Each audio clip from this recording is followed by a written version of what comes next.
사랑이 충만하신 고마우신 아버지 하나님, 오늘도 또 소중한 하루를 허락해 주시고 또 우리를 구원하신 이후에도 몸된 교회에서 말씀으로 또 성도님들과 함께 영원한 천국과 복음을 위해서 살아갈 수 있도록 기회를 주심을 감사드립니다. 전 세계 어려운 지역에서 복음을 전하시며 묵묵히 하루하루를 걸어가시는 우리 선교사님들, 일꾼들을 기억해 주시고 우리 한국에 특별히 우리 영덕 지역에 아름다운 교회를 세우셨습니다. 그동안 눈물로 기도로 간구하시며 또 헌신하고 계시는 우리 성도님들 기억해 주시고 우리 33,000명의 많은 영혼들이 살아가고 있습니다.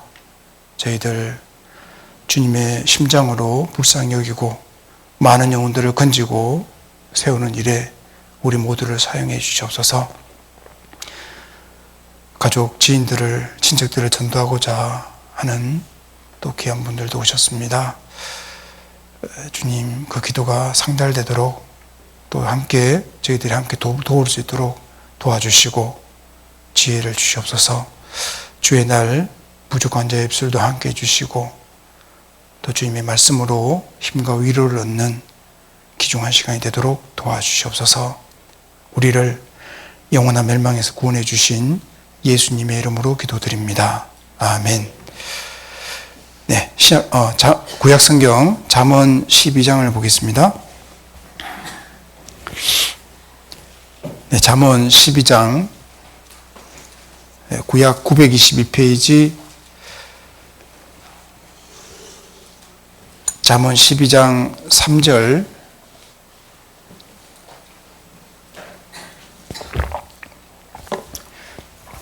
잠언 12장 3절 그리고 12절 두 구절을 읽겠습니다. 3절부터 읽겠습니다. 사람이 악으로 굳게 서지 못하나니 의인의 뿌리는 움직이지 아니하느니라. 12절도 읽겠습니다. 악인은 불의의 일을 탐하나 의인은 그 뿌리로 말미암아 결실하느니라. 예, 오늘 말씀의 주제는 뿌리입니다. 예, 뿌리. 예, 제가 마음에 딱 결심하고 온 게 있는데 이제 사담은 안 하려고요. 그래서 좀 혹시 딱딱하더라도 기도해 주시면 좋겠습니다. 근데 오늘 하여튼 비가 오늘 내일인가 온다고 하는데요. 비가 오면은 좋은 일이 많은 것 같습니다. 그래서 좋은 손님들도 많이 오실 거고요. 그래서 또 우리 교회도 좋은 일들이 더 많이 올 거라 믿습니다. 비는 은혜니까요. 자, A.W. 토저가 말하기를 뿌리 없이는 열매도 없다라고 했습니다. 식물에게 뿌리가 없다는 것은 사람에게 심장이 없는 것과 마찬가지입니다.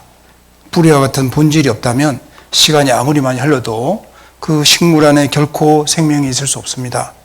뿌리는 지속시켜주는 수단입니다. 우리가 계속해서 그리스도인으로 살아가고 싶다면 오직 하나님만이 영혼 속으로 넣어줄 수 있는 지속적인 생명을 보장하는 은밀한 것, 즉 성령을 소유해야 합니다. 본문에서는 의인을 결실하는 나무로 표현했습니다. 여기 12절에 나오죠. 의인은 그 뿌리로 말미암아 결실하느니라. 그리고 3절에 의인은 뿌리가 움직이지 아니하는 나무라고 설명되고 있습니다. 동시에 그러니까 의인은 뿌리가 움직이지 아니하는 나무이며 그 뿌리로 말미암아 결실하는 나무로 말씀하고 있습니다. 그 3절에 보면은 악으로 굳게 서지 못한다. 사람은 악으로 굳게 서지 못한다. 그 말씀처럼 악은 그 특성상 사람의 마음을 불안하고 안정되지 못하게 합니다. 따라서 하나님의 말씀을 의지하지 않고 자신의 악한 본성대로 행하는 자는 생각과 행동에 그 올바른 지침이나 목표가 없기 때문에 뿌리 없는 나무처럼 늘 매사에 흔들릴 수밖에 없는 겁니다. 그러나 의인은 항상 하나님의 말씀이라는 안정되고 풍요로운 터에 그 뿌리를 받고 있기 때문에 그의 생활은 안정되고 많은 의의 열매를 맺게 됩니다. 자, 끝까지 성공해서 행복하게 사는 사람은 강하고 두뇌가 좋은 사람이 아니라 생각의 뿌리가 튼튼한 사람이라고 할 수 있습니다. 즉, 자연, 생명, 사랑, 지혜에 튼튼하게 뿌린 그 생각의 뿌리가 행복의 뿌리입니다. 나무도 뿌리가 튼튼해야 잘 자라듯이 사람 또한 그 생각의 뿌리가 튼튼해야 좋은 삶을 누릴 수 있습니다. 뿌리만 튼튼하면은 아무리 세상이 변하고 어렵게 변하고 비바람이 몰아쳐도 잘 자라서 좋은 꽃이 피고 탐스러운 열매가 달립니다. 자, 뿌리로 성장한 훌륭한 나무, 훌륭한 사람, 세 사람을 한번 배워보겠습니다. 첫 번째는 요셉입니다. 네. 웃으셔서 깜짝 놀랐습니다. 이 성장한 훌륭한 큰 나무인 요셉, 창세기, 이 본문 잡으시고 창세기 49장을 가보겠습니다. 창세기 49장 22절입니다. 네, 구약 80페이지 창세기 49장 22절.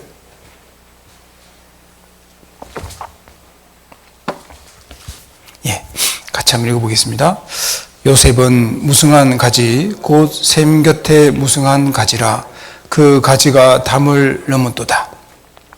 자, 요셉은 나무인데 그 나무는 무성해져서 결국 담을 넘고 말았다고 설명하고 있습니다. 어떻게 요셉이라는 나무는 담을 넘을 만큼 무성해질 수 있었을까요? 바로 샘 곁에, 여기 알려주죠.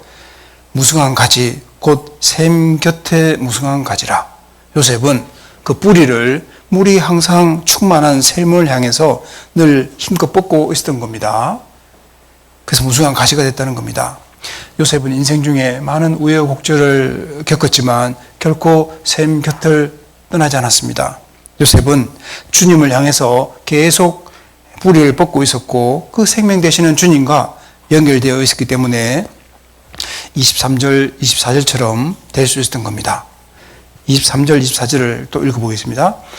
활 쏘는 자가 그를 학대하며 그를 쏘며 그를 군박하였으나 요셉의 활이 도리어 경강하며 그의 팔이 힘이 있으니 야곱의 전능자의 손을 힘입음이라 그로부터 이스라엘의 반석인 목자가 나도다.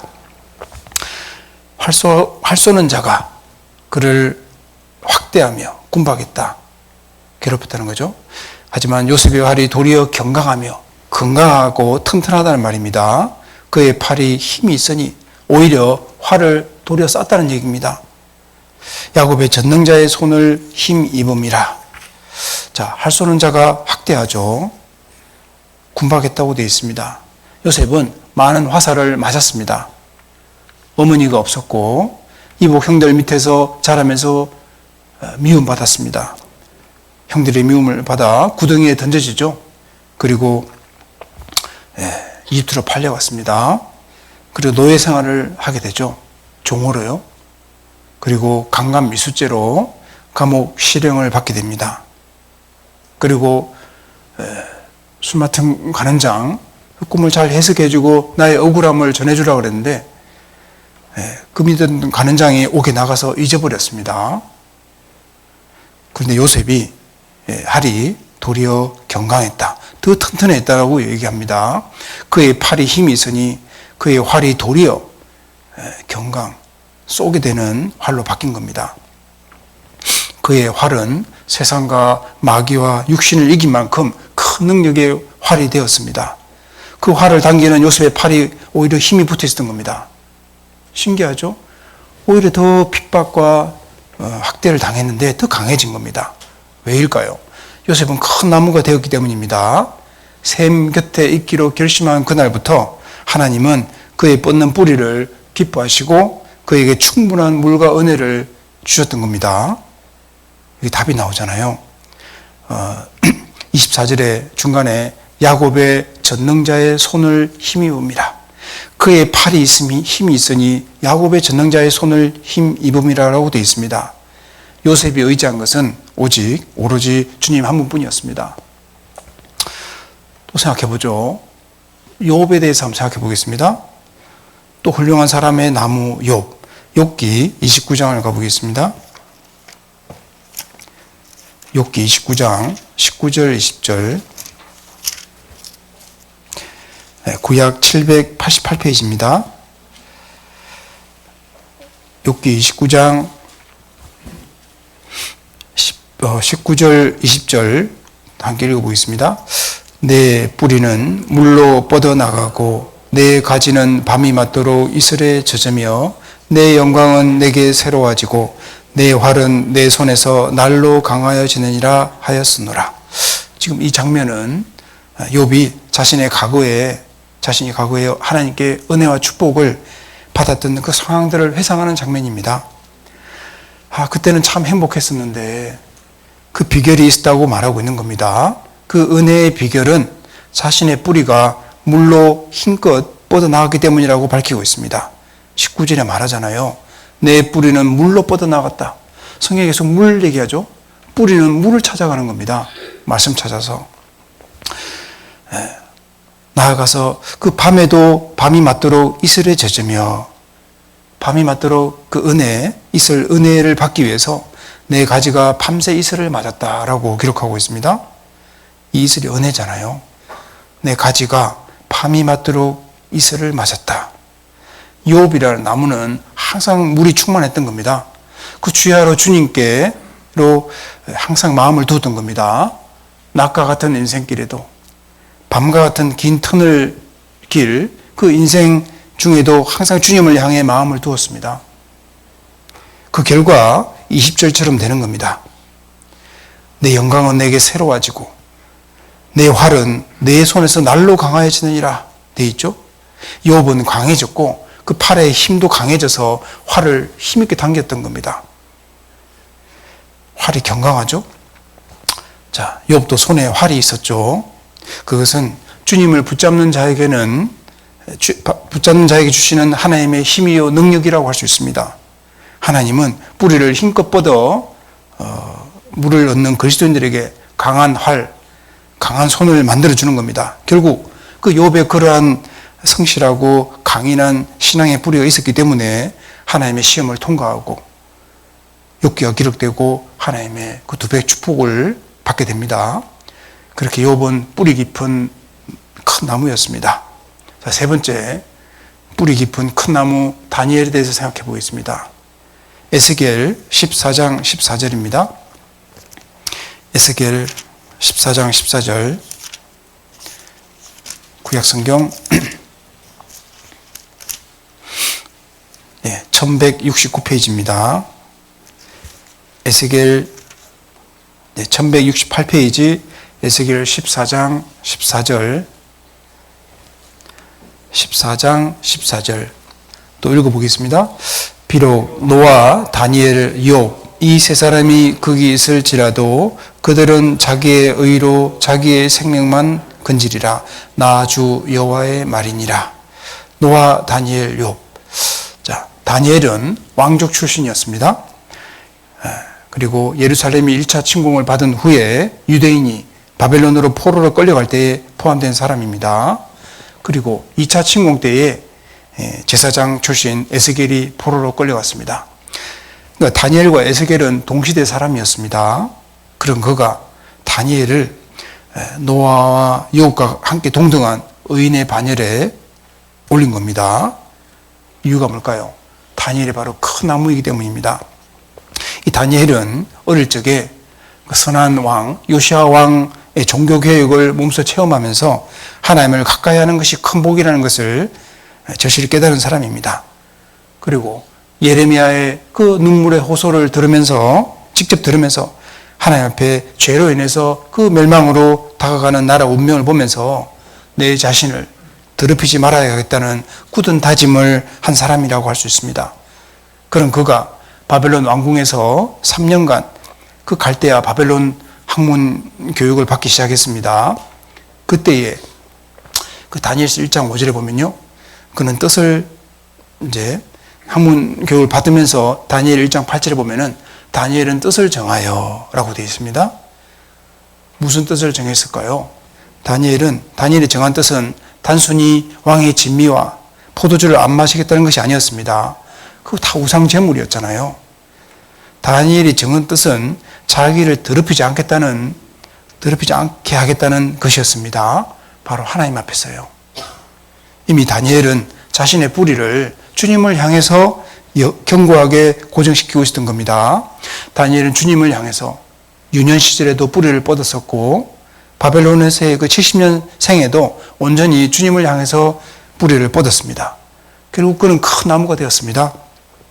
얼마나 크고 견고한 나무가 되었든지 그 어떤 외압에도 핍박에도 쓰러지거나 주저하지 않았습니다. 그의 믿음을 시기 질투하는 무리들로 인해서 사자굴에 던져질 위기에 처해졌을 때 다니엘은 전혀 흔들릴 이유가 없었죠. 다니엘은 왕의 금지령을 알고 있었지만은 여전히 창문을 열고 하루에 3번씩 하나님께 기도했습니다. 그는 하나님을 사랑하고 신뢰함으로 그 외부로부터의 위협과 죽음을 두려워하지 않았습니다. 그 이유는 뿌리가 무성하고 견고한 큰 나무가 되어 있기 때문입니다. 다니엘은 그 고난을 멋진 승리로 장식합니다. 그는 결국 믿음을 지켰습니다. 그리고 하나님은 그에게 풍성한 은혜로 보답해 주셨습니다. 다니엘은 70년 포로 기간 후에 유대인들이 귀환할 때도 바벨론에서 남아서 이방 땅의 그리스도인들에게 실만한 그늘이 되어주는 큰 나무가 되었던 겁니다. 그리고 현재도 모든 그리스도인의 신앙의 표대가 되는 큰 나무로, 그리고 주님 앞에서는 큰 일꾼으로 상징되어 있는 겁니다. 우리는 다니엘이라는 큰 나무를 보면서 깨닫습니다. 뿌리가 깊으면은 절대 신앙의 위기에도 흔들리지 않는구나. 좀 다니엘을 보면요, 새 왕을 모셨거든요. 얼마나 큰 나무인지 흔들리지 않는 거예요. 다니엘을 모함하고 죽이려 했던 사람들이 얼마나 많습니까? 그 외압에도 흔들리지 않았습니다. 그 다니엘의 그 뿌리가 오로지 주님을 향하기로 뜻을 정한 사람이었구나.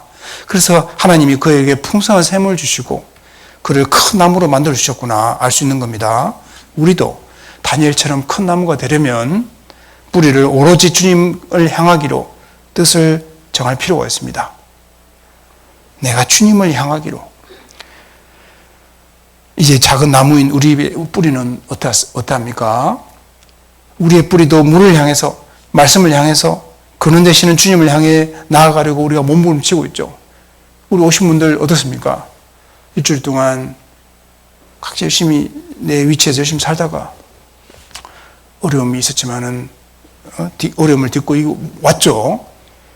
우리가 그리스도이기 때문입니다. 그리스도인의 본능인 신앙의 굴수성, 한번 따라해 보시죠. 굴수성. 좀 어려운 말이에요. 이게 식물체가 물이 있는 방향으로 굽는 성질을 말합니다. 식물체는 물이 있는 방향으로 굽어요. 그런데 뿌리가 물을 향하는 것이 쉽지만은 않은 일입니다. 장애물이 있습니다. 고난과 시험이 있습니다. 역경과 환란이 있습니다. 근데 왜 장애물을 만날 수밖에 없을까? 큰 나무가 되라고. 역경을 이겨낸 큰 나무가 되라고요. 그 역경 속에서 우리의 마음이 시험되고 훈련되면서 참으로 가치 있는 인생이 무엇인지를 알게 되고 주님을 더욱 알아가기 때문입니다. 그래야 큰 나무가 되기 때문이며 그 과정에서 뿌리를 깊게 내리기 때문입니다. 이러한 신앙의 원리를 교훈받을 수 있는 곳이 바로 풍수학인데, 풍수지리학입니다. 풍수지리에 관한 학문은 자연 관찰 학문이며 수천 년 동안 자연 관찰에서 축적된 경험을 통계한 것이기 때문에 아주 상당히 과학적이라고 합니다. 그 중에 이런 내용이 있습니다. 물이 많은 땅에서는 큰 나무를 찾을 수가 없습니다. 여기 천이 있잖아요. 50천입니다. 하나님의 계시입니다. 그래서 우리 영덕교회 목표가 50명, 제가 정한 건 아닌데 식구들이 그런 마음 갖고 있습니다. 50천. 저 천을 보면서 50명을 안착해야 되겠다. 자, 이 물이 많은 땅에서는 큰 나무를 찾을 수가 없는데 이 말은 뿌리가 쉽게 물을 찾을 수 있기 때문에 나무가 뿌리를 공고 단단하고 튼튼하게 내리지 않는다는 겁니다. 물을 쉽게 구하니까 뿌리를 안 내려요. 그렇기 때문에 태풍이나 센 바람에 쉽게 넘어지기 때문입니다. 그래서 물이 많은 옆에는 큰 나무가 없습니다. 그래서 하나님은 어떤 사람에게는 물을 멀리 두시는 겁니다. 물을 찾기 위해서 뿌리를 깊고 길게 내리라고 힘들게 물을 찾아 헤매는 얼마의 시간이 지나는 동안 연약한 우리는 때로는 불평이 나오고 불평하고 원망도 할 때가 있죠. 주님, 저에게 왜 이런 시련을 허락하시나요? 주님, 다른 형제자매들은 좋은 환경, 좋은 여건에서 신앙생활 하는데 왜 저에게는 이런 가혹한 환경을 주십니까? 좌절을 경험한 사람은 자신만의 역사를 갖게 된답니다. 그리고 인생을 통찰할 수 있는 지혜의 길로 들어선다고 합니다. 쇼펜하우어가 이런 말을 했습니다. 좋은 말인데요. 다시 제가 해보겠습니다. 좌절을 경험한 사람은 자신만의 역사를 경험하게 된다. 그리고 인생을 통찰할 수 있는 지혜의 길로 들어선다는 겁니다. 좌절을 경험해 본 사람이 자신만의 역사를 갖게 된다. 이번 그 올림픽 그 스노우보드 타는 스노우보드 있죠, 그거 그 JTBC 방송에 나와서 이런 얘기를 하더라고요. 연습하면서 100번도 넘게 포기하고 싶은 마음이 올라왔다고 합니다. 그렇게 얘기하더라고요. 그 이번에도 부상당하고 의사 선생님이 골주됐으니까 나가자고. 나가면 끝나는 건데 일어섰잖아요. 선택하라고. 그래서 자기는 다시 뛰겠다고. 그래서 그 배드에 타지 않고요. 남아가지고 뛰었잖아요. 두 번이나 넘어졌는데 세 번째 기가 막힌 그걸 해가지고 금메달 땄잖아요. 막 눈도 내리고 막 악조건이었습니다. 그 18세 소녀가 대단한 능력을 보여줬잖아요. 네. 자기만의 역사를 갖게 되고 내가 인생을 통찰할 수 있는 지혜의 길로 들어서게 된다는 겁니다. 그 좌절이 꼭 필요한 겁니다. 그러나 인생의 그 인내와 견딤의 시간을 지내보면요. 어느 날 내게 큰 태풍과 센 바람이 닥쳐오죠. 그때야 비로소 깨닫습니다. 내게 인내로 눈물로 주님을 찾아 견디던 시간에 내가 깊이 뿌리를 내렸다는 것을 그때 깨닫는 겁니다. 야, 인내로 눈물의 시간이 그 주님을 찾아 견디던 그 시간에 내가 깊이 뿌리를 박았구나. 그래서 나라는 나무가 뽑히지 않았구나. 나는 이제 커다란 시련 앞에서도 누구보다도 주님을 향해서 기뻐하고 감사하면서 튼튼한 나무로 성장하고 있음을 발견하게 됩니다. 우리 어릴 때 시골 마을 어귀에는 그 큰 나무, 저도 시골에요. 어릴 때 그 정자나무가 있었습니다. 큰 나무가 있는 것을 종종 발견합니다. 특징이 뭘까요? 많이 휘어져 있습니다. 막 꾸불꾸불. 그 곱게 자란 나무들은 모진 바람을 못 이겨 다 부러지고 뽑혀서 사라져 버렸죠. 그래서 풍수학에 이런 내용이 있는 겁니다.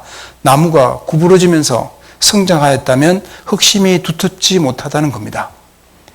나무가 구부러지면서 성장했다면 흙에 힘이 없구나. 그래서 뿌리가 물을 찾아 뻗어나가다가 돌이나 바위에 부딪혀서 방향을 바꾸면은 땅 위의 나무들도 가지가 동일한 방향으로 자란다는 겁니다. 신기하죠? 큰 나무들, 우리 정의품송이나 백항미옥 보면은 큰 나무잖아요. 이런 큰 나무를 보면은 가지가 꾸불꾸불해요. 가지가 꾸불꾸불하면은 뿌리도 꾸불꾸불하구나 알 수 있다는 겁니다. 뿌리가 쉽게 물을 찾아, 물은 멀리 있지만 직진으로 가면 얼마나 좋겠습니까? 근데 큰 바위나 돌을 넣어놨어요. 그럼 뿌리가 물을 찾아야 하기 때문에 돌아가요. 돌면은 가지도 돈다는 겁니다. 그래서 큰 나무가 된다는 겁니다. 나무도 이제 뿌리가 물을 찾아 뻗어나가다가 돌 바위에 부딪혀서 방향을 바꾸면은 땅 위에 나무 가지들도 나무도 동일한 방향으로 자라나는데 그 크기가 키로 가기보다는 옆으로 굵어진다는 겁니다. 옆으로. 그래서 큰 나무가 되고 가지도 두꺼워진다는 겁니다. 그래서 두텁고 근사한 나무가 된다는 겁니다. 우리의 뿌리도 인생 중에 많은 돌과 바위를 만납니다. 그때 멈추거나 포기하지 말아야 합니다. 우리 중에 어떤 분은 이 걷는 신앙의 길이 마구 굽어 돌기도 합니다. 괜찮습니다. 멈추지만 않으면 됩니다. 포기하지만 않으면 됩니다. 그래서 우리의 신앙의 뿌리가 굽어 돌면서 물을 찾아갈 때에 우리의 신앙은 두터워지고 있다는 것을 기억해야 합니다. 내가 물을 찾아가면서 뺑뺑이 굽어 돌면서 내 신앙이 두터워지고 있구나. 어떤 분은 기도하고 계획을 세운데도 자꾸 빗나갈 수가 있습니다. 그때 희망이 없다고, 주님이 외면한다고 주저앉지 말아야겠습니다. 주님은 외면하고 계신 것이 아니라 내 뿌리가 다시금 주님을 향할 때를 기다려서 내 신앙을 더욱 견고하게 해주시는 것입니다. 더욱 견고하게 해주려고. 지금은 멀리 보이지 않죠. 설패터가 있습니다. 그래도 우리 주님은 축복을 주시려고 하는 분이니까 기운을 내고 내 뿌리가 물을 만날 때까지 뻗어나가 봐야 됩니다. 그 찬양에 보면 하나님은 실수하지 않으신다네. 내가 걷는 이 길이 불러주면 참 좋겠죠? 부르면 안 됩니다. 우리 잘 못해서요. 내가 걷는 이 길이 굽어도는 소가 있어도 내 심장 울렁이고 가슴 아파도 내 마음속으로 여전히 기뻐하는 까닭은 하나님은 실수하지 않으심일세. 내가 세운 계획이 혹 빗나갈지 모르며 나의 희망 덧없이 썰어질 수 있지만 나 여전히 인도하시는 주님을 신뢰하는 까닭은 주께서 내가 가야 할 길을 잘 아심일세. 나 여전히 인도하시는 주님을 신뢰하는 까닭은 주께서 내가 가야 할 길을 잘 아심일세. 결국 우리가 만나는 돌과 바위는 하나님이 우리의 신앙을 두터워지게 만들어 주시려고 두신 겁니다.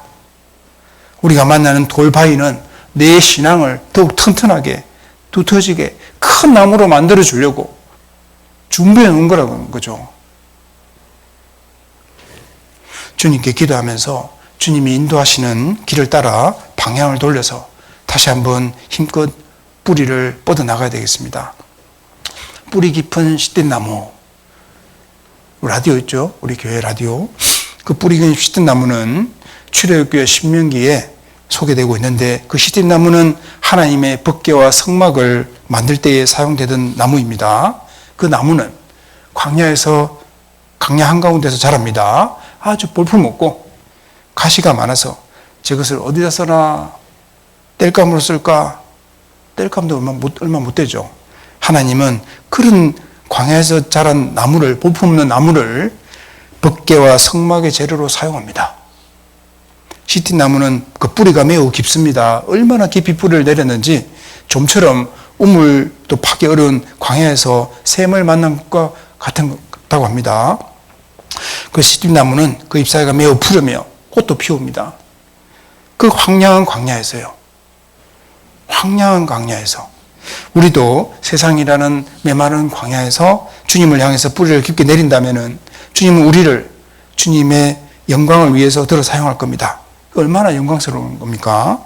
황량하고 죄 많은 세상에서 푸르른 그리스도인으로 사람들에게 희망을 줄 겁니다. 여기 베드로후서 3장을 보겠습니다. 베드로후서 3장 18절.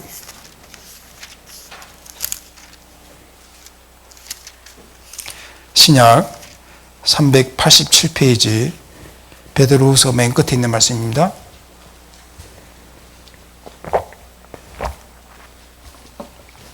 (3장 18절) 같이 읽어보겠습니다. 오직 우리 주 곧 구주 예수 그리스도의 은혜와 저를 아는 지식에서 자라가라. 영광이 이제와 영원한 날까지 저에게 있을지어다. 여기 자라가라, 예수 그리스도의 은혜와 저를 아는 지식에서 자라가라. 이 말은 뿌리를 깊게 뻗어가라 그런 뜻입니다. 뿌리를 깊게 뻗어라. 우리가 전도를 하면 할수록 주님의 은혜를 더욱더 깊이 알아가게 되죠. 봉사와 교제를 하면 할수록, 봉사와 교제의 말씀을 접하면 접할수록 하나님을 아는 지식에 깊어집니다. 자라야 됩니다. 자, 다음 주제로 뿌리의 교훈에 대해서 좀 살펴보겠습니다.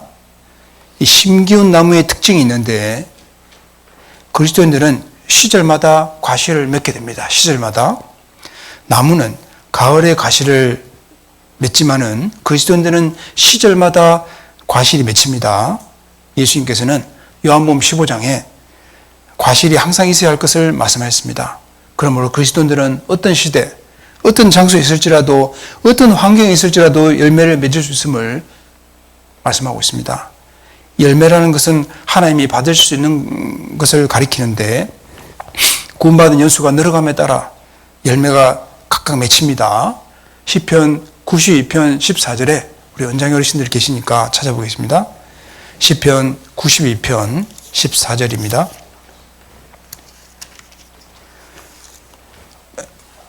성경 가운데쯤에 시편이 있죠. 870페이지 92편 14절.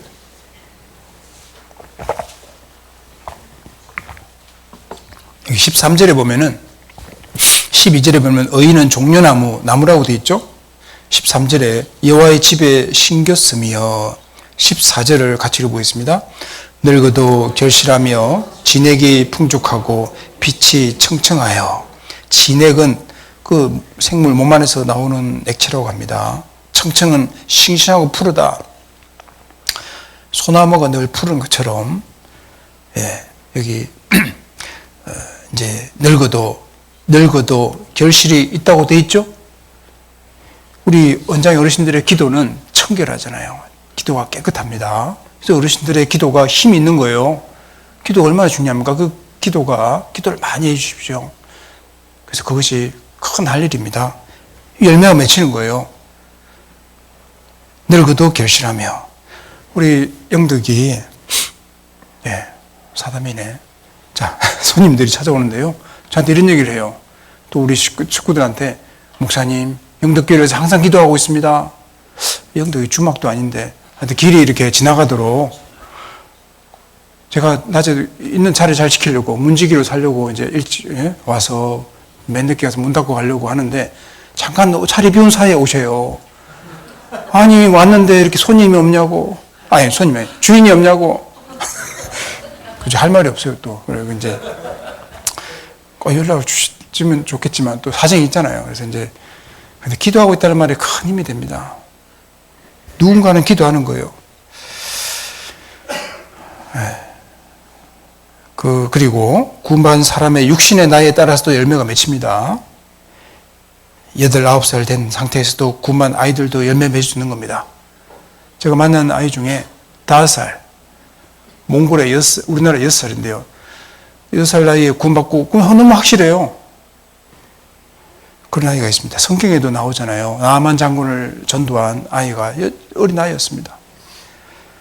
자, 그리고 주어진 각각의 상황에서 열매가 맺힙니다. 형통할 때나 공부할 때나, 질병이 있을 때나, 기근이 있을 때나, 핍박이 있을 때나, 성공했을 때나 실패했을 때나, 높은 지위나 낮은 지위에서 다 열매가 맺힙니다. 성경에 다 나오잖아요. 우리 간증 속에도 그런 간증을 합니다. 모든 장소에서 열매가 맺힙니다.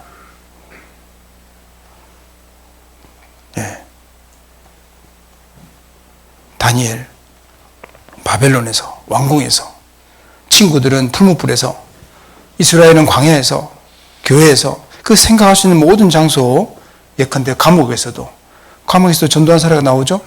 그리고 모든 직업에서, 직장이든 학생이든 주부든 열매 맺습니다. 그래서 형통의 때와 공고의 때와 관계없이 열매가 맺히는 겁니다. 시편 1편 3절에 그 잎사귀가 마르지 아니함 같으니 안 마르는 거예요. 그 행사가 다 형통하리로다. 시편 1편을 보겠습니다. 시편 1편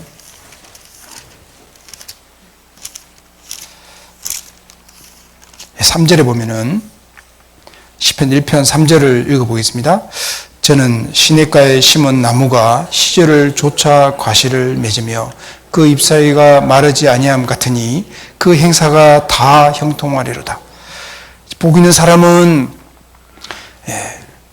시냇가에 심은 나무, 그 말씀, 물이 있는 곳에 심겨진 나무는 시절을 쫓아 과실을 맺으며 관계없이, 그리고 잎사귀가 마르지 않는다 그랬고 또 행사가 다 형통하다 그랬죠.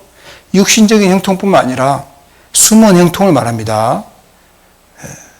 그래서 육신의 공고가 진정한 불통이 아닐 수 있습니다. 오히려 내가 공고할 때에 또 주님을 의지하고 찾을 수 있거든요. 내가 기도될 모든 게 다 형통해 보세요. 어디가 있겠습니까? 역경과 환난 속에서도 그리스도인들은 사실 영적으로 형통한 겁니다. 그 숨은 형통이 사실로 드러납니다. 진리 가운데 걷는 그리스도인들은 항상 형통한 겁니다. 잠언 4장 18절에 이거 찾아보겠습니다. 잘 아는 말씀인데요. 잠언 4장 18절. 잠언 4장 구약 914페이지 잠언 4장 18절 읽어보겠습니다. 의인의 길은 돋는 햇볕 같아서 점점 빛나서 원만한 광명에 이르거니와. 내가 진리 가운데 그러면 점점 빛나서 원만한 광명에, 난 12시 태양처럼 그런 인생이 되는 거예요. 우리는 점점 밝아지는 인생으로 가는 겁니다. 시간 지나면요. 자, 그리고 악의 뿌리가 있습니다. 이 교훈 중에 악의 뿌리. 디모데전서 6장 10절을 보겠습니다. 신약성경 디모데전서 6장 10절. 신약성경 342페이지입니다. 신약성경 342페이지 디모데전서 6장 10절. 디모데전서 6장 10절 또 같이 읽어보겠습니다. 돈을 사랑함이 일만악의 뿌리가 되나니 이것을 사모하는 자들이 미혹을 받아 믿음에서 떠나 많은 근심으로서 자기를 찔렀도다. 이 밭에 잡초가 무수히 자랄 때에 나서로 잡초를 벤다고 해서 없어지지 않죠. 뿌리를 뽑아내야 되는 겁니다. 근데 이 악의 뿌리는 그대로 두면은 자라서 온 땅을 뒤덮습니다. 그러므로 이 그리스도인들은 악의 뿌리들이 무엇인지를 알고 그것이 작은 뿌리였을 때 뿌리채 과감하게 뽑아내야 할 겁니다. 그렇지 않으면은 나중에 틀림없이 후회하게 됩니다. 악의 뿌리는 뽑아내고 선의 뿌리를 심어야 됩니다. 근데 악의 뿌리가 단번에 뽑아내면은 다 뽑히면 얼마나 좋겠습니까? 우리가 미처 알지 못하는 뿌리들이 곳곳에 숨어 있고 뿌리를 뽑는 작업은 사실상 주님 오실 때까지 계속돼야 되는 겁니다. 근데 여기 돈을 사랑함이 모든 다양한 악의 뿌리가 된다 그랬죠? 돈 자체가 악이라고 말하지 않았습니다. 돈을 사랑하는 게 문제라고 했습니다. 돈은 세상에 살아가는 중에 유용하죠. 우리가 복음 전할 때에 얼마나 유용합니까? 전도서 10장 19절에 보면은 돈은 범사에 응용되느니라 라고 했습니다. 그러나 돈을 사랑하는 마음은 악의 뿌리가 되는 겁니다. 돈을 사랑하는 마음 때문에 얼마나 많은 사람들이 미혹을 받았으며 얼마나 많은 사람들이 올무에 걸려들고 신앙에 실패했는지 모릅니다. 요즘 막 외국에 막 난리잖아요. 한 번에 일확천금, 한 번에 되는 거 없어요. 한 번에 되면 은행에 왜 갑니까? 그 은행분들이 더 잘 알려주겠죠. 성실하게, 성경은 성실하게라고 나오잖아요. 그래서 이 돈 문제로 영혼이 구원되지 못한 사람, 그리고 신앙에 실패한 사람들 중에 가룟 유다가 대표적인 경우입니다. 그리고 민수기에 나오는 발람 선지자, 재물에 눈이 멀어서 이스라엘을 저주하잖아요. 하도 말 안 들으니까 나귀가 말을 해가지고 이게 나귀하고 말싸움 하잖아요. 성경에 나오잖아요. 그래도 못 깨닫습니다. 게하시, 엘리사 옆에 게하시도 돈에 눈이 먼 사람입니다. 성경에 많은 사람들이 재물에 미혹됐습니다. 누가복음 16장 13절에 보면은 집 하인이 두 주인을 섬길 수 없나니 혹 이를 미워하고 저를 사랑하거나 혹 이를 중히 여기고 저를 경히 여김이라. 너희가 하나님과 재물을 겸하여 섬길 수 없느니라. 하나님과 재물을 겸하여 섬길 수 없느니라. 소돔 땅에 살던 롯은 세상에 있는 재물을 더 사랑했기 때문에 신앙을 저버렸습니다. 아브라함은 말씀 따라갔는데 그 창세기 12장에 나오죠. 롯은 말씀 따라간 게 아니라 삼촌 따라갔거든요. 사람 따라간 거예요. 하지만 모세는 애굽의 모든 부하보다 주님이 주시는 상급을 더 큰 재물로 여겼다고 히브리서에 기록되어 있잖아요. 다윗은 자기의 많은 재물을 하나님께 기쁜 마음으로 드렸습니다. 자, 돈을 사랑하는 마음을 물리치려면 이렇게 해야 됩니다. 디모데전서 6장 3절을 보겠습니다. 그 위에 6장 3절 같이 읽어보겠습니다.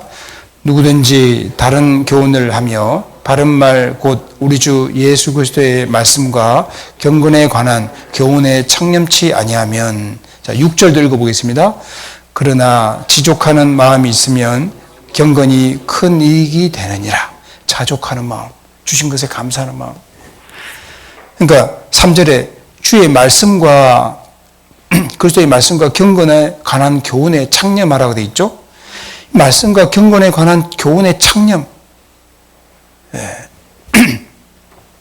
우리 더 집중하는 거죠.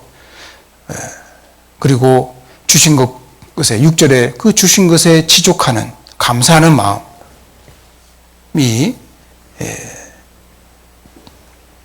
돈을 사랑하는 마음을 물리칠 수 있습니다. 말씀을 더 가까이 하고 붙잡고 있는 것에 주신 것에 지족하고 감사하는 마음. 부족한 거 있습니까? 정말 많잖아요. 우리가 많은 거 얻었잖아요. 공술의 공수거잖아요. 복음 전하는 선한 일에 물질을 후하게 사용하는 것이 지혜입니다. 복음 전하는 선한 일에 물질을 후하게 사용하는 지혜다. 우리가 작지만은 좀 헌금 생활 열심히 잘해주는 건 감사합니다. 그래서 이 악의 뿌리. 그리고 또 두 번째는 쾌락주의는 모든 악의 뿌리입니다. 쾌락주의. 요한일서 2장을 보겠습니다. 그 뒤에 히브리서 다음에 야고보서 다음에 요한일서 2장 15절로 16절, 신약 389페이지죠. 요한일서 2장 15절로 16절을 같이 읽어보겠습니다. 이 세상이나 세상에 있는 것들을 사랑치 말라. 누구든지 세상을 사랑하면 아버지의 사랑이 그 속에 있지 아니하니 이는 세상에 있는 모든 것이 육신의 정욕과 안목의 정욕과 이생의 자랑이니 다 아버지에게로 쫓아온 것이 아니요 세상으로 쫓아온 것이라. 세상이나 세상에 있는 것들을 사랑치 말라. 세상에 있는 모든 것은 육신의 정욕, 안목의 정욕, 이생의 자랑이다. 돈, 이성, 명예라 그러잖아요. 세상으로 쫓아온 것이다. 사랑치 말라. 디모데후서 3장 4절에 보면은 쾌락을 사랑하기를 하나님 사랑보다 더하며 쾌락을 사랑한다 그랬습니다. 하나님께서 사람에게 기본적인 즐거움을 주셨습니다. 그러나 그 마음의 중심이 쾌락 중심으로 되어 있는 사람, 곧 쾌락을 사랑하는 사람은 쾌락을 사랑하는 것으로 말미암아 모든 악을 파생시킵니다. 잠언 23장 27절에 28절에 보면은 대저 음녀는 깊은 구렁이요 이방 여인은 좁은 함정이라. 그는 강도같이 매복하며 인간의 괴사한 자가 많아지게 하느니라. 전도인들도 많이 배웁니다. 그래서 이제 BMW가 아니고 GMW인데 글로리 영광, 머니 돈, W 우먼이네요. 여자를 조심한다. 이렇게 그 음녀가 이방 여인도 되고 세상 것이거든요. 이 세상 가까이 하면은 다 빼앗기는 거예요. 존영도 잃게 되고 쌓아놓은 그 명성도 다 잃고 가정에 그리고 옆에 주변에 엄청난 파괴가 오고 조심해야 한다고 계속 배우고 있습니다. 그래서 이제 깊은 함정이다. 좁은 함정. 그래서 우리가 육신의 정욕에 사로잡혀 있으면요, 그것이 재물을 없이 하고 건강을 빼앗아가고 주님을 향한 진실함을 빼앗아가고 결국 영혼을 노락질하는 겁니다. 쾌락주의를 벗어나려면 그 주님의 재림이 임박한 줄을 알고 맞을 준비를 해야 되는 겁니다. 디도서 2장을 보겠습니다. 이제 악의 뿌리니까요. 디도서 2장 12절입니다. 디도서 신약 348페이지입니다. 349페이지 디도서 2장 12절 디도서 2장 12절 우리를 양육하시되 경건치 않은 것과 이 세상 정욕을 다 버리고 근신함과 의로움과 경건함으로 이 세상에 살고 복스러운 소망과 우리의 크신 하나님, 그 다음부터 읽어보겠습니다. 구주 예수 그리스도의 영광이 나타나심을 기다리게 하셨으니 그가 우리를 대신하여 자신을 주심은 모든 불법에서 우리를 구속하시고 우리를 깨끗하게 하사 선한 일에 열심하는 신백성이 되게 하려 하심이니라. 네. 복음도 나오잖아요. 모든 불법에서, 죄에서 우리를 구속, 죄를 다 갚아놨다는, 대속 갚아놨다는 얘기죠. 구주 예수 그리스도의 영광이 나타나심을 기다리게 하셨으니, 예, 주님의 재림을 임박한 줄 알고요. 맞을 준비라는 모습이죠. 우리는 그리스도인의 심판대를 기억해야 됩니다. 우리는 죄 때문에 지옥 심판이 없잖아요. 근데 상급의 심판이 기다리고 있는 겁니다. 그리스도인의 심판대를 기억하면서 주님이 얼마나 두려운 분인지를 기억해야 합니다. 그리고 우리는 후일을 생각해 봐야 됩니다. 그 순간의 쾌락으로 주어질 엄청난 결과들을 생각해 봐야 됩니다. 그러면 이 유혹을 피할 수 있는 겁니다. 네. 피하는 게 상책이죠. 도망가야 됩니다. 네. 우리는 있을 곳에 있어야 되는 거죠. 그래서 우리가 교제나 이런 말씀 시간이 참 우리에게 죄를 이길 수 있는 좋은 비결이잖아요. 그리고 두 마음은 악의 뿌리입니다. 두 마음. 호세아서 10장을 보겠습니다. 호세아 10장. 에스겔, 다니엘, 호세아, 요엘이죠. 호세아 10장. 구약 1265페이지. 1265페이지. 호세아 10장 1절, 2절입니다. 1절, 2절. 이스라엘은 열매 맺는 무성한 포도나무라. 그 열매가 많을수록 제단을 많게 하며 그 땅이 아름다울수록 주상을 아름답게 하도다. 2절 같이 읽고 있습니다. 저희가 두 마음을 품었으니 이제 죄를 받을 것이라. 하나님이 그 제단을 쳐서 깨치시며 그 주상을 흐르시리라. 이 말씀은 북이스라엘 백성들이 하나님을 향해서 두 마음을 품었다는 말씀입니다. 마음이 오로지 마음, 한 마음이어야 되는데 그렇지 못하고 마음이 나뉘었음을 말합니다. 즉 그들이 하나님 옆에다가 우상을 가져다 놓음으로 하나님과 우상을 함께 섬기는 혼합주의 신앙을 가짐으로 심판을 선언하신 겁니다. 혼합주의, 하나님 싫어합니다. 물도 아니고 포도주도 아니고. 하나님 옆에 자기들을 위해서 우상을 가져다 놓는 그것은 하나님 미워하시는 범죄입니다. 스바냐 1장 4절에 6절에 보면은 이 유다 이스라엘 예루살렘에 바알에 남아있는 것을 갖다 놓은 겁니다. 그마림이라는 이름. 그래서 하나님 옆에 바알을 갖다 놓은 거예요. 무릇 지붕에서 하늘의 1월 성신에게 경배하는 자와 경배하며 여호와께 맹세하면서 말감을 가리켜 맹세하는 자와 멸절시킨다고 했습니다. 하나님도 섬기고 1월 성신도 섬기고 또 말감 우상입니다. 하나님 좋고 세상도 좋고 두 마음 품는 사람, 하나님은 그것이 악의 뿌리라고 하는 겁니다. 반드시 문제가 됩니다. 뿌리니까 시간 지나면 이게 퍼지고 문제가 되는 거예요. 내 인생을 망치는 겁니다. 하나님은 섬길 자를 택하기를 원하시는 겁니다. 그래서 열왕기상 18장 가보겠습니다. 열왕기상 18장 21절. 잘 아는 말씀이죠. 구약 547페이지 547페이지 열왕기상 18장 21절. 열왕기상 18장 21절 같이 읽고 있습니다. 엘리야가 모든 백성에게 가까이 나아가 이르되 너희가 어느 때까지 두 사이에서 머뭇머뭇하려느냐.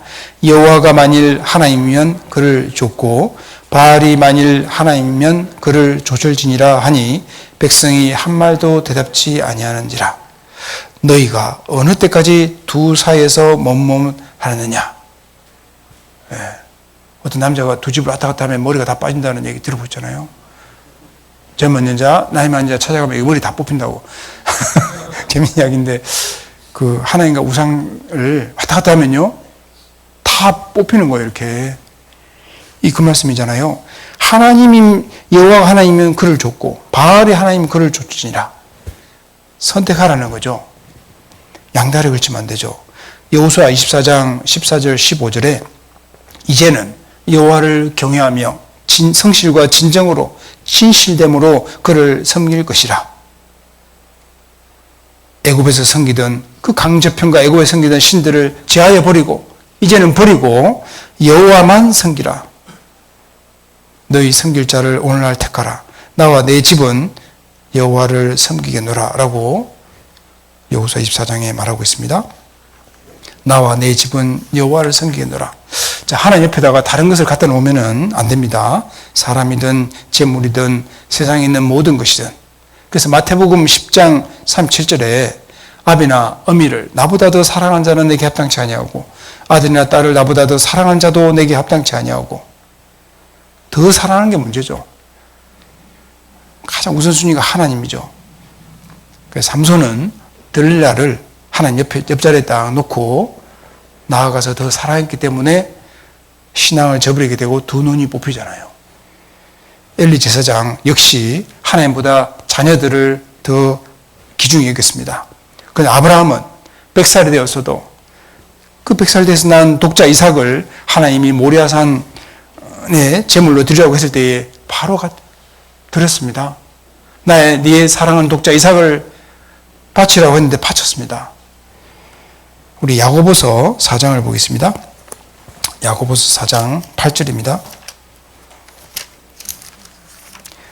신약 374페이지 야고보서 4장 8절 야고보서 4장 8절을 같이 읽어보겠습니다. 하나님을 가까이 하라. 그리하면 너희를 가까이 하시리라. 죄인들아 손을 깨끗이 하라. 두 마음을 품은 자들아 마음을 성결케 하라. 이 야고보 사도는 야고보서를 받고 있는 구원받던 성도들에 대해서 의심이 있었기 때문에 죄인들아 두 마음을 품은 자들아 마음을 성결케 하라 라고 말하고 있습니다. 구원을 확실히 받은 사람을 향해서 죄인이라고 말할 수 없죠. 구원받다고 하는데 구원을 받다고 하면서 구원받은 무리 속에 있지만은 구원이 불확실한 사람들, 즉 그들은 두 마음을 품은 사람들입니다. 구원받은 무리 속에 있는데 구원이 불확실한 두 마음을 품은 사람을 이렇게 말하고 있는 거예요. 확인해 보라는 거죠.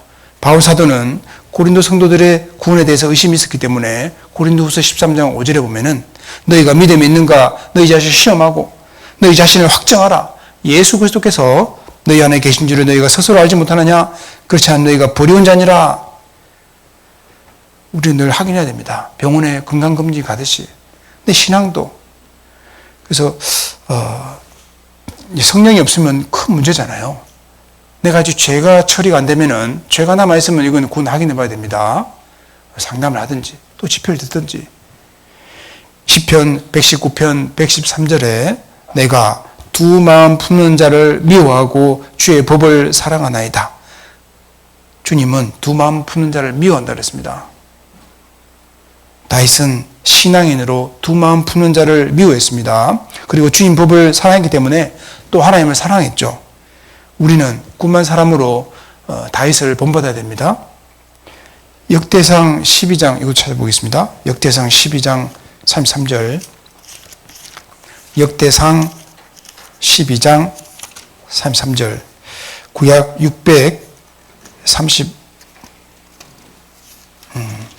페이지입니다. 630페이지 역대상 12장 33절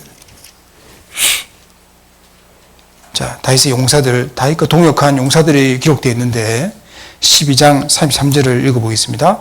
스불론 중에서 모든 군기를 가지고 항오를 정제히 하고 두 마음을 품지 아니하고 능히 진에 나아가서 싸움을 잘하는 자가 5만 명이요. 이 칭찬되어 있죠.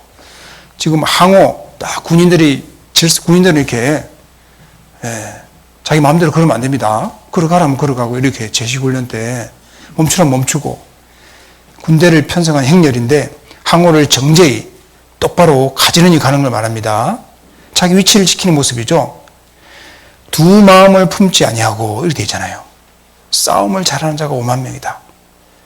그 용사들의 마음, 두 마음을 품지 않는 거죠. 이 두 마음은 여기서 말하는 것은 사울과 다윗 사이에서 갈등하는 것을 말합니다. 우리가 죄가 들어오면 갈등이 생기잖아요. 그래서 이제 다윗이 왕되는 것이 하나님 뜻이기 때문에 스불론 지파 중에 오로지 다윗이 왕되기를 바라고 싸우는 용감한 사람들이 있었습니다. 우리도 오로지 예수님이 통치하는 나라가 세워지는 것을 바라는 일념으로 영적 전쟁에 임하는 사람들이라고 할 수 있죠. 예수님이 통치하는 나라가 세워지는 것. 우리는 하나님 편이잖아요. 마귀 편이 아니잖아요. 우리 교회가 잘 되기를. 제가 이제 봉사회 모임 때도 말씀드렸지만은 동역자들은 한 마음을 품는 사람이다. 내가 반대로 노를 저으면 배가 안 나가잖아요. 교회가 하는 뜻에. 교회 뜻이 모를 때는 위치에 순종하면 되는 거죠. 그래서 이제 저희도 큰 일을 위해서 판매 봉사도 하고, 또 같이 이렇게 나아가려고 합니다. 그래서 같이 또 마을 모으고, 그래서 기도하면요 많이 맞는 거예요. 민수기 14장 찾아보겠습니다. 민수기 14장 23절입니다. 어떤 자매님의 이름이 성경에 있다고. 민수기, 우리 형제님들은 못 깨달은 것 같습니다. 민수기 14장 23절, 구약 218페이지 민수기 14장 23절 24절에 보면은 23절 보면은 내가 그 조상들에게 맹세한 땅을 결단코 보지 못할 것이요 또 나를 멸시하는 사람은 하나라도 그것을 보지 못하리라. 24절을 같이 읽어보겠습니다. 오직 내 종 갈렙은 그 마음이 그들과 달라서 나를 온전히 쫓았은즉 그의 갔던 땅으로 내가 그를 인도하여 드리리니 그 자손이 그 땅을 차지하리라. 야, 여기 갈렙은 보십시오. 여호수아 갈렙.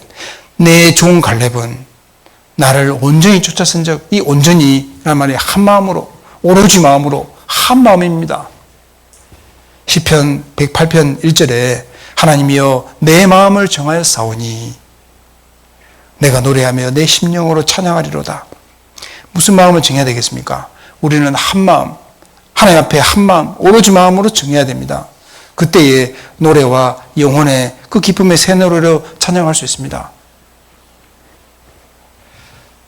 주님보다 더 높이는 것은 모든 악의 근원이므로 그것이 보일 때마다 뒤로 미루지 말고 즉시 지체지 말고 뿌리를 뽑아내야 됩니다. 하나님보다 높이는 것, 모든 악의 근원입니다. 그리고 선한 것을 마음에 열심히 뿌리고 말씀을 받으면은 신앙은 성장하고 그로 말미암아 주님께는 영광이 되고 우리에게는 상급으로 쌓여지는 겁니다.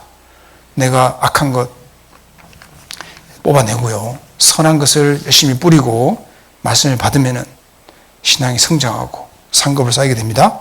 마지막 주제, 뿌리는 어떻게 심겨져야 할까 생각해 보겠습니다. 뿌리 깊은 나무는 바람에 흔들리지 않죠. 그래서 근심연무, 고사성어인데요. 근심연무라 그럽니다. 뿌리가 깊으면은 가지가 많고 잎사귀가 무성하다는 뜻입니다. 이 세상에 뿌리처럼 중요한 것이 없습니다. 그래서 신앙생활의 비결, 이 뿌리는 첫 번째, 공급을 잘 받아야 됩니다. 신앙생활의 비결은 공급입니다. 빌립보서 4장을 보겠습니다. 19절, 신약성경 에빌고리죠. 323페이지입니다. 빌립보서 4장 19절 같이 읽어보겠습니다. 나의 하나님이 그리스도 예수 안에서 영광 가운데 그 풍성한 대로 너희 모든 쓸 것을 채우시리라. 이 빌립보서는 교제 안에서, 복음을 위해서 복음 안에서 교제해야 된다. 이게 핵심인데 계속 주님 안에 있어야 한다. 예수님 안에서 영광 가운데 풍성한 대로 모든이라는 단어가 있죠? 다 채워준다고 했잖아요. 예수님 밖을 떠나면은 안 채워주잖아요. 시편 23편 1절 2절에 여호와는 나의 목자시니 내게 부족함이 없으리로다. 그가 나를 푸른 초장에 누이시며 실만한 물가로 인도하신도다. 여호와는 나의 목자시니 주님이 나의 목자 되신 사람은 부족함이 없습니다. 시편 23편 6절에 나의 평생에 선하심과 인자하심이 정녕 나를 따르리니 내가 여호와의 집에 영원히 거하리로다. 나의 평생에 선하심과 인자하심이 정녕 따라온다. 제가 우리 초등부였잖아요. 네, 그래서 기쁜 소식을 전한 문둥이 네 사람. 11개 7장에 그 사마리아 땅에 문둥이 네 사람이 어차피 굶어 죽었고, 먹고나 죽자 하고 들어갔는데 아람 군대가 다 도망가 버린 거예요. 하나님이 그 군대 소리를 내서 다 도망가게 만들었습니다. 먹을 게 너무 많은 거예요. 우리만 먹은 게 선치 못하다. 그 얘기 하면서 제가 마지막에 좀 주제하고 남았지만 호의해 준다. 그래서 인생에 그 이사야 58장 8절에 내 의가, 하나님의 의가, 하나님이 받은 그 구속의 의가 앞에 행하고, 미가서 2장 13절에 보면은 여호와께서 선도로 행한다는 말씀이 있거든요. 하나님이 쭉 행하시고 호의해 준다는 말씀, 여호와의 영광이 너의 뒤에서 호의해 준다. 호의란 말이 무슨 말인지 모른다고 사전 찾아줬습니다. 늘 따라다닌다 그런 뜻입니다. 대통령 옆에 경호원이 늘 따라다니듯이 하나님이 늘 앞에서 뒤에서 호의해가지고 따라다니면서 지켜준다. 그러니까 힘있게 살자. 그 얘기를 했는데, 그것처럼 우리가 이 말씀도 그렇잖아요. 내가 주님 안에 있으면 주님의 선하심과 인자하심이 늘 따라다니니까 잘 될 수밖에 없는 거죠. 그렇지 않습니까? 늘 지켜주는 거예요. 그러니까 여기 저는 이 말씀 보면 참 공급, 주님 안에 있으면 다 채워준다고 돼 있잖아요. 네. 우리 자녀들도 지켜줍니다. 신앙의 비결은 뿌리입니다. 내가 엉뚱한데 심겨 있으면 뿌리가 엉뚱한 것을 공급받는 겁니다.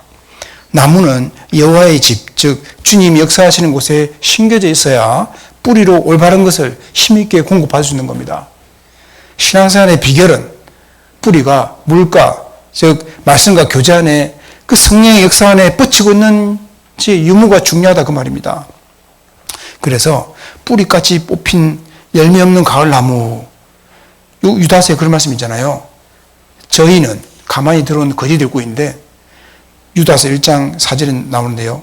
기탄 없이, 여기 찾아보겠습니다. 유다서 한번 보시죠. 요한계시록 앞에 유다서 397페이지입니다.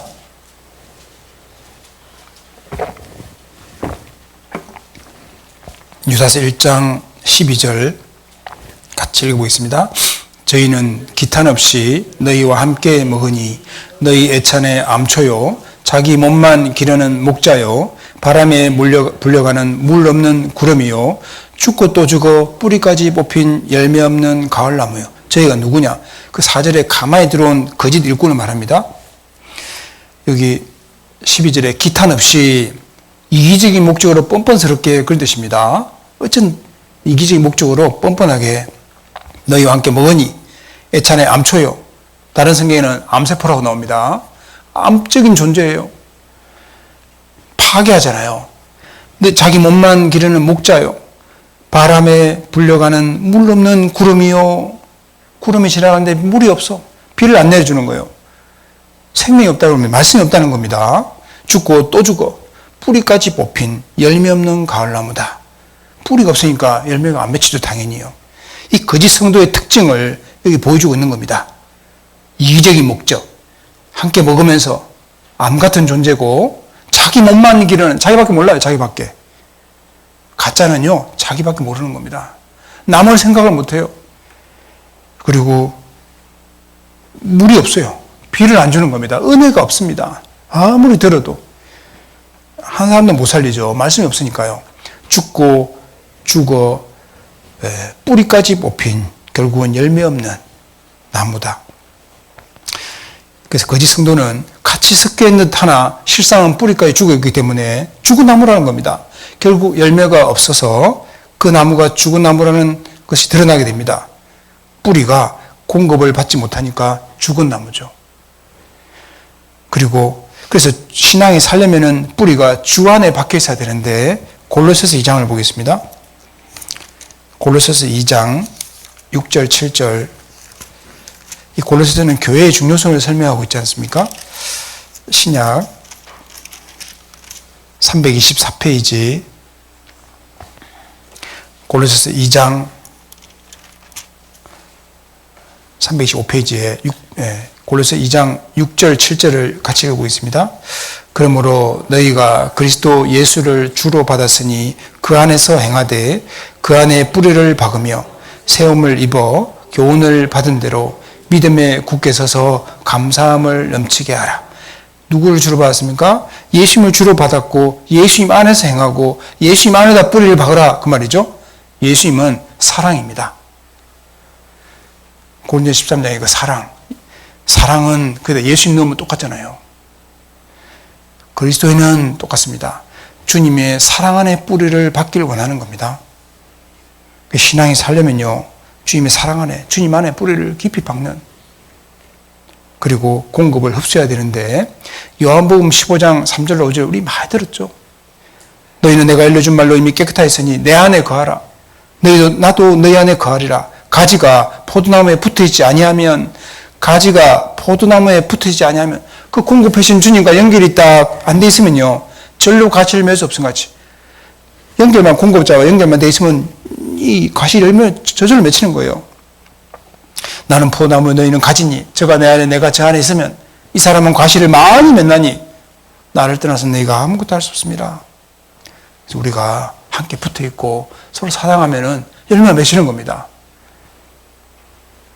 우리 이제 말씀드린 분 중에도요, 그 1월 집회 때 오신 분 중에 분위기가 좋아서 오신 분도 있다고, 분위기가 참 좋다고, 저 그런 얘기 많이 들었거든요. 우리는 절대 음성을 높여서는 안 되겠습니다. 저 고함은 저 산에 가서, 바닷가에서 고함 지르면 아무도 안 들려요. 소리가 워낙 통해바다는, 우리 영덕바다는 소리가 크니까, 푸악! 이렇게. 네, 수영하고 싶은데 들어가면 못 나올 것 같아요. 그래서 이제 수영은 형제들과 함께 그래야 살려줄 거 아닙니까? 안 살려주나? 그래서 이제 살려줘야죠, 우리. 그래서 엉뚱한 데 신겨 있으면, 붙어 있으면 엉뚱한 것을 공급한다. 그런데 여호와의 집에 주님의 역사하심이 있는 곳에 신겨져야 올바른 것을 힘있게 공급할 수 있습니다. 자, 마지막 말씀입니다. 로마서 11장을 찾아보겠습니다. 로마서 11장 18절입니다.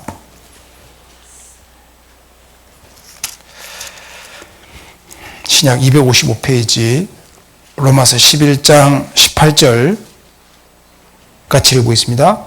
그 가지들을 향하여 자긍하지 말라. 자긍할지라도 내가 뿌리를 보존하는 것이 아니요 뿌리가 너를 보존하는 것이니라. 자랑하지 말라. 네가 뿌리를 보존하는 게 아니고 뿌리가 너를 보존한다. 뿌리 대신 하나님께서 교회를 통해서 우리를 보존하고 계심으로 우리 인생을 주님께 맡기고 순종과 겸손의 길을 걸으라는 뜻이죠. 우리 4월 달에 영덕 대집회가 있습니다. 외부 강사님 오시잖아요. 그래서 우리가 귀한 분을 모시고 오는데 준비를 해야 되겠습니다. 지금부터 또. 그래서 한 사람 한 명만 딱 전도해서 안착시키면요 50명 됩니다. 예. 그래서 주님께 맡기고 순종 겸손의 길을 걷자. 뿌리가 너를 보존한다. 그래서 우리는 교회 가장 큰 일이 대집회입니다. 항상 협력하고 전도 봉사에 힘써야 되겠습니다. 이사야 26장 3절에 주께서 심지가 견고한 자를 평강의 평강으로 지키시리니 이는 그가 주를 의뢰함이니이다. 그래서 오늘 의인은 항상 하나님의 말씀이라는 터에 뿌리를 받고 있고 거기서 많은 의의 열매를 맺게 됩니다. 샘 곁에 요셉, 밤새 이슬을 맞은 욥 가보십시오. 이슬, 그 말씀 옆에 있으면 뿌리가 근거해지고 큰 나무가 되는 거예요. 하나님 앞에 자기를 더럽히지 않기로 뜻을 정한 다니엘에 대해서 배웠고, 이 세 위인의 공통점은 뿌리를 오로지 그 주님을 향했던 큰 나무의 사람들입니다. 그리고 인생 중에 큰 돌과 바위를 만나서 내가 큰 나무가 되고 주님의 축복이 예비되어 있는 겁니다. 그리스도인들은 교회에 심긴 나무이며 시절마다 과실을 맺고 그 행사가 다 형통화되어 있습니다. 그리고 악의 뿌리인 돈을 사랑하는 것, 쾌락을 사랑하는 것, 두 마음의 뿌리를 뽑아야 되겠습니다. 그리고 신앙생활의 비결은 공급인데 이 뿌리 대신 하나님께 인생을 맡기고 교회 일에 적극 참여해서 영원한 상급을 많이 쌓아야 되겠습니다. 기도하겠습니다. 거룩하신 하나님, 오늘 뿌리에 대해서 말씀해 주셨습니다. 이 뿌리 대신 하나님의 말씀에 교회 안에 뿌리를 깊이 받고 또 우리가 큰 나무가 되기 위해서 큰 바위와의 고난을 주신다고 또 말씀해 주셨습니다. 다니엘, 욥, 요셉처럼 또 큰 나무로 만들어 주시고 어떤 어려움이 있든지 우리가 말씀 안에 교제 안에 붙어 있으면은 우리를 열매 맺게 해주시고 또 큰 나무로 만들어 준다고 약속했습니다. 주님 오실 때까지 공급받는 삶, 이 뿌리를 더욱더 하나님으로부터 공급받고 우리 모두가 주님 앞에 영광스러운 사람이 되도록 도와주시고 우리 영적교회가 더욱더 부흥하도록 도와주시고 많은 영혼들을 가득 채워주시고 우리의 기도하는 바가 다 이루어지도록 도와주시고 우리의 행복을 지켜주시길 간절히 원하옵니다. 우리를 변함없이 사랑하시는 예수님의 이름으로 감사하며 기도드립니다. 아멘. 네, 은혜 찬송 164장입니다. 은혜 찬송 164장 하시겠습니다.